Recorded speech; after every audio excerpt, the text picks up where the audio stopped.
Hi నమస్తే, welcome to Seenu life story. నేను మీ శ్రీనివాస్. సో ప్రస్తుతం నా హెల్త్ కండిషన్ మొన్న మధ్య లాస్ట్ టైం వీడియో చేసినప్పుడు విన్నారు.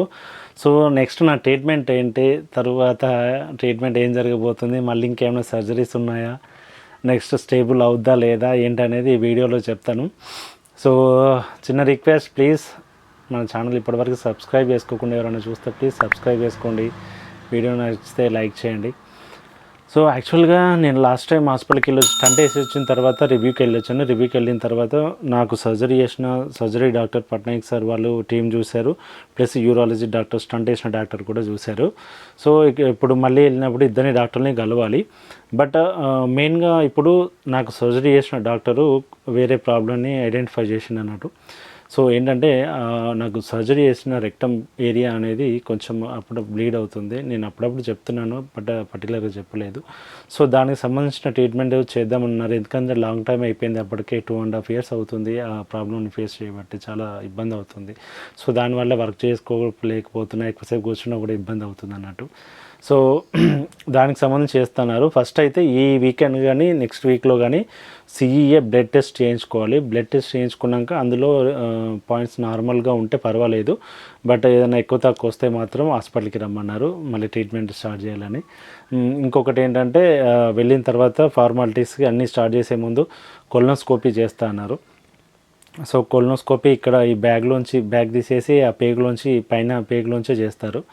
సో నాకు అప్పుడు బిఫోర్ సర్జరీ చేశారు కానీ ఆఫ్టర్ సర్జరీ కొలనోస్కోపీ చేయలేదు, ఇది ఫస్ట్ టైము. సో ఏంటంటే వాళ్ళు కొలన్ అనేది చెక్ చేస్తారు, ఏదైనా ప్రాబ్లం ఉందా, మళ్ళీ ఏమైనా ఇష్యూస్ కానీ ఏదైనా ప్రాబ్లం ఉందా అని. అంటే కొలనోస్కోపీ మీ అందరికీ ఐడియా ఉంది కదా, కెమెరా లాంటి ట్యూబ్ పెట్టి చూస్తారు. సో అవి రెండు చేస్తా అన్నారు. సో చేసిన తర్వాత ఇంకేదైనా ఇష్యూ ప్రాబ్లం అనుకుంటే కంపల్సరీ పెట్ స్కాన్ తీద్దామన్నారు. ఎందుకంటే నాకు పెట్ స్కాన్ చేసి కూడా 1 year అయిపోయింది. లాస్ట్ ఇయర్లో చేయించిన, సో ఈ ఇయర్లో చేయించలేదు. పెట్ స్కాన్ అనేది క్యాన్సర్ పేషెంట్స్కి ఫ్రీక్వెంట్గా చేస్తూ ఉంటారు, 1 year 2 years వాళ్ళ కండిషన్ బట్టి. ఎందుకంటే మళ్ళీ వచ్చే ఛాన్సెస్ ఉంటాయి కాబట్టి బాడీలో ఎక్కడ క్యాన్సర్ ఉన్నా కూడా పెట్ స్కాన్ ఐడెంటిఫై చేస్తుంది. సో పెట్ స్కాన్ అయితే సేఫ్. మ్యాక్సిమం ఒక 3 to 5 years వరకు పెట్ స్కాన్లు అవి చేయించుకుంటూ ఉండాలి. ఎందుకంటే మళ్ళీ రిపీటెడ్ స్టేజెస్ అనేవి ఈ 3 to 5 yearsలో తెలిసిపోద్ది. ఆఫ్టర్ 3 to 5 years తర్వాత మళ్ళీ క్యాన్సర్ వచ్చే ఛాన్సెస్ చాలా తక్కువ అన్నట్టు వాళ్ళు ఇచ్చే పీరియడ్ అదే చెప్తారు మాకు కూడా. సో మొత్తానికి ఇవి ప్రాసెస్ ఉన్నాయి. ఇంకొకటి ఇక ఇది అయిపోయిన తర్వాత, ఈ ప్రాసెస్ అంతా అయిపోయిన తర్వాత, అంటే ఈ ప్రాసెస్లో నాకు తెలిసి హోల్ అనేది ఓపెన్ ఉందని చెప్పాను కదా రెక్టమ్ దగ్గర, అది క్లోజ్ చేస్తారా లేకపోతే అక్కడ బ్లీడింగ్ అవుతుందా, అక్కడ ఏమైనా ఇష్యూ ఉందా అనేది ఐడెంటిఫై చేస్తారనుకుంటా. సో అదొక ట్రీట్మెంట్ ఉంటుంది. మేబీ సర్జరీ ఉంటుందా, మరి దాన్ని ఎట్లా చేస్తారో తెలియదు, అది తెలియాల్సి ఉంది. నెక్స్ట్ యూరాలజీ డాక్టరు, నాకు స్టంట్ వేసిన డాక్టరు, నిజంగా ఆ స్టంట్ వేయడం చాలా బెనిఫిట్ అయింది. చాలా ఇష్యూస్ క్లియర్ అయినాయి. టాయిలెట్ కానీ ఇన్ఫెక్షన్ కానీ అంతా తగ్గిపోయింది. సో నెక్స్ట్ స్టంట్ రిమూవ్ చేసి మళ్ళీ అదే సేమ్ స్టంట్ మళ్ళీ వేస్తారంట. ఎందుకంటే ఫర్దర్గా ఏదైనా ట్రీట్మెంట్ కానీ ఇప్పుడు కీమోథెరపీ కానీ ఏదైనా ఇవ్వాల్సి వచ్చిన అది ఏంటంటే ఆ కిడ్నీస్ మీద ఎఫెక్ట్ పడుతుంది, అండ్ కిడ్నీ కూడా ఆల్రెడీ ఇంకా రికవర్ అవ్వడం టైం పడుతుంది అన్నారు. సో అది మళ్ళీ తీసి మళ్ళీ వేస్తారు, అదొక సర్జరీ ఉంది. సో ఇవి ఇప్పటివరకు చేయాల్సి ఉన్నవి పెండింగు. సో ఒకవేళ మళ్ళీ క్యాన్సర్ ఐడెంటిఫై అయితే మాత్రం మళ్ళీ క్యాన్సర్ ట్రీట్మెంట్ స్టార్ట్ చేస్తారు.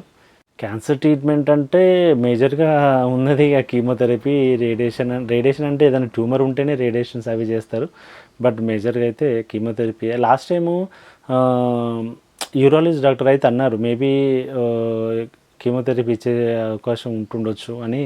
సో దానికోసమన్నా ఈ స్టంట్ అనేది కొన్ని రోజులు ఇట్లాగే ఉండనిద్దాం, కిడ్నీ మీద ఎఫెక్ట్ పడకుండా అని చెప్పేసి అన్నారు. సో దాని అంచనా ప్రకారం మళ్ళీ వచ్చే ఛాన్సెస్ ఉందేమో అన్నట్టు నాకు కూడా డౌట్ వచ్చింది. వాళ్ళు ఎందుకంటే ఎంఆర్ఐ స్కాన్ చూపించిన ఆ మాట అన్న తర్వాత ఎంఆర్ఐ స్కాన్, అదేంటి సార్ ఎంఆర్ఐ స్కాన్ చూడలేదా మీరు అని చెప్పేసి సార్కి ఎంఆర్ఐ స్కాన్ కూడా చూపిస్తే, ఎంఆర్ఐ స్కాన్లో అయితే పర్టికులర్గా క్యాన్సర్ అనేది ఐడెంటిఫై కాలేదు కానీ బట్ నీకున్న ఇష్యూస్ చూస్తుంటే వచ్చే ఛాన్సెస్ ఉందేమో అన్నట్టుగా మాట్లాడారు. సో ఎనీహౌ ఏదైనా ఆగడం అయితే జరగదు, ట్రీట్మెంట్ అయితే నడుస్తూనే ఉంటుంది, చేయించుకుంటూనే ఉండాలి. బట్ లాంగ్ టైము కొందరు ఇప్పుడు నేను సజెషన్ ఇచ్చి నార్మల్ అయిన వాళ్ళు చాలామంది ఉన్నారు. నాకు ఎవరు ఆ టైంలో సజెషన్ ఇవ్వక చాలా ప్రాబ్లమ్స్ ఫేస్ చేసిన. ఇంకొకటి ఏంటంటే ఈ హెర్నియాకి కూడా సర్జరీ చేసే ఛాన్స్ ఉన్నది. అంటే దానికి కంపల్సరీ సర్జరీ, వేరే ఆప్షన్ లేదు. బట్ ఇప్పుడు అంత ఎమర్జెన్సీ లేదు దానికి. అది నెమ్మదిగా ఈ ప్రాబ్లమ్స్ అన్నీ క్లియర్ అయిన తర్వాత చేయించుకుంటాను. సో చెప్తుంటే చిరాకు వస్తుందా ఏంట్రా బాబు ఏదో కథలు చెప్పినట్టు చెప్తున్నావు సర్జరీలు అని. బట్ ఏం లేదు, ఇంక మనం చేసేది ఏం లేదు, అంత అలవాటు అయిపోయింది. పెయిన్ కూడా తీసుకుంటూ వెళ్ళిపోతున్నా. సో మేబీ చూద్దాం, ఇంకా నాకు తెలిసి ఇంకా ఈ 3-4 months కూడా ఇది నడుస్తూనే ఉంటుంది. స్టంట్ వేసి 1 month అయిపోయింది, ఇంకా 2 months టైం ఉంది. అంటే 3 monthsకి చేంజ్ చేస్తున్నారు అన్నట్టు స్టంట్. ఇది నాకు తెలిసి ఇప్పుడు స్టంట్ వేస్తే ఈజీగానే అవుతుండొచ్చు. లాస్ట్ టైం అంటే ఒకవేళ స్టంట్లో అక్కడ నుంచి అవ్వకపోతే హోల్ పెడతా అన్నారు కదా, అక్కడ నుంచి అయిపోయింది కాబట్టి సో నెక్స్ట్ అంటే ఈజీగానే ఉంటుండొచ్చు. అంటే లోకల్ అనస్థీసియా ఇచ్చి చేస్తారనుకుంటా. సో ఏదైనా అంత డాక్టర్ చేతిలో ఉంటుంది, మనం ఎక్కువగా థింక్ చేయొద్దు. సో ఇది నా అప్డేట్.